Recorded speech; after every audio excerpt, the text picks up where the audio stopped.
Hi అండి. ఈరోజు మనం మా గార్డెన్లో మొక్కలు చూద్దామండి. చూడండి, అది మల్లె చెట్టు అండి.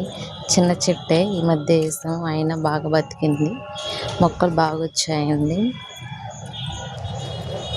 మొక్కలు చూడు ఎంత బాగున్నాయో, చక్కగా. చిన్న చెట్టే బాగా బతికిందండి. అసలు బతకదు అనుకున్న దానికి నాటేటప్పుడు కొంచెం ఏరు కూడా సరిగ్గా లేదు, అయినా బాగా బతికి కొంచెం పెద్ద అయింది. మొగ్గలు బాగున్నాయండి. తర్వాత వచ్చేసరికి కరివేపాకు చెట్టు అండి. అది నాటి ఒక 2 years అవుతుంది. పర్లేదు, బాగానే పెద్దయిందండి. మా ఇంటి పక్కన మా బజార్లో అందరూ ఎక్కువ ఇదే యూస్ చేస్తుంటారు, కరివేపాకు చెట్టు. బాగా కాయలు కూడా వచ్చాయి, కరివేపాకు కాయలు దీనికి.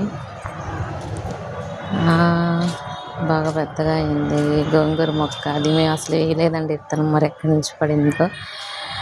గోంగూర చెట్టు కూడా పెద్దదైంది. దాని పక్కన చిన్న చిన్న గోంగూర మొక్కలు కూడా ఉన్నాయి. ఇది నిమ్మ చెట్టు అండి. అది నాటి ఒక 1.5 year అయింది. బాగానే బతుకుతూ చేస్తా అలా వచ్చింది. పెద్ద సరిగ్గా మెయింటైన్ చేయలేదు దాన్ని. ఇవి అసలు అనుకోకుండా పడ్డాయండి గోంగూర మొక్కలు. మరి ఎలా పడ్డాయో మరి ఏమో తెలియదు, కానీ ఈ మధ్య మేము గోంగూర పచ్చడి కూడా చేసుకొని తిన్నామండి ఆకుతోటి. దొండ చెట్టు అండి, ఇది నాటిందే. ఇది 2-3 కాపులు కాస్తుందండి ఆల్రెడీ. మేము పెద్దది అయితే కట్ చేసాం. మళ్ళీ ఈ మధ్య వర్షాలు పడుతుంటే మళ్ళీ బాగా చిగురిస్తుందండి బాగా. దాని పక్కనే సంజా చెట్టు, ఇది కూడా 2 మిక్స్ బాగా కలిసిపోయి అసలు పందిరైపోయినాయండి. కానీ ఎందుకులే అని చెప్పేసి మళ్ళీ కట్ చేస్తాం. మొదట్లో కట్ చేసినా కూడా బాగా పెరుగుతుందండి, మెత్తగా వచ్చేస్తుంది. అది దొండ చెట్టును సంజా చెట్టు. ఇది ఇరిజా చెట్టు అండి. ఇది ఇరిజా చెట్టు కూడా బాగుంది. ఇది నాటి ఒక 3 years అవుతుంది.